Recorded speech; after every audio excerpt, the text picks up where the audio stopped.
the 5 forms of abundance. Now, there are many, many forms of abundance, but we are going to discuss 5 major forms that you experience in your reality in this transmission, so that you can begin to understand that it is not limited to what you may have been taught to believe is representative of abundance, of wealth, of empowerment.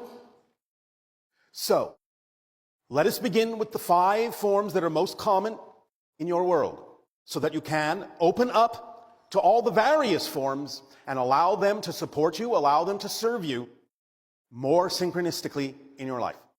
First and foremost, let us begin with the one that pretty much all of you are familiar with on your planet, called money. We understand that there is a great deal of focus on this particular form in your society.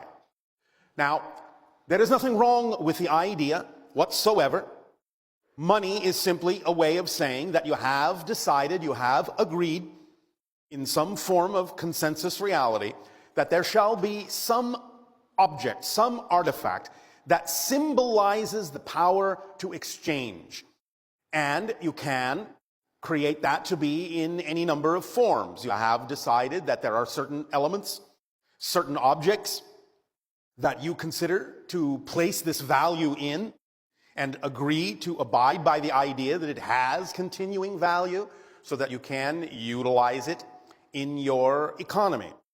Now, the one thing, of course, we would like to point out that seems very interesting to us is that this form of economy that you have, based on the idea, for the most part, of money, is actually not really based in terms of its efficacy on the actual object. It is actually based on the emotional fluctuations of your members in your society. The idea that your so-called stock markets rise and fall based on the emotional variances in the individuals in your society seems a very interesting and kind of unusual way, from our perspective, to base an economic system for an entire society, because then it is not something that is actually stabilized. It is something that constantly fluctuates with how you happen to feel on any given day.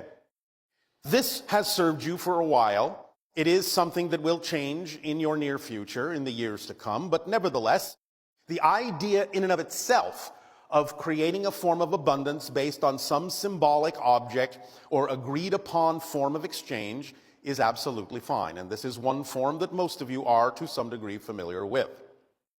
But the idea is that many people in your society are taught to focus on this particular form or expression a great deal, way more than any other form, and in fact to the exclusion sometimes of any other form of abundance, thus closing the doors through which other forms of abundance can come, because it sets up a great insistence and expectation in your consciousness that money, in whatever form you deem to represent it, is really the one that is the most powerful, really the one that can allow you to do what you need to do when you need to do it, which after all is our definition of abundance, the ability to do what you need to do when you need to do it. That is really the basic definition. But the idea is that there are 4 other major forms that you experience on your planet and can experience more often. Continua.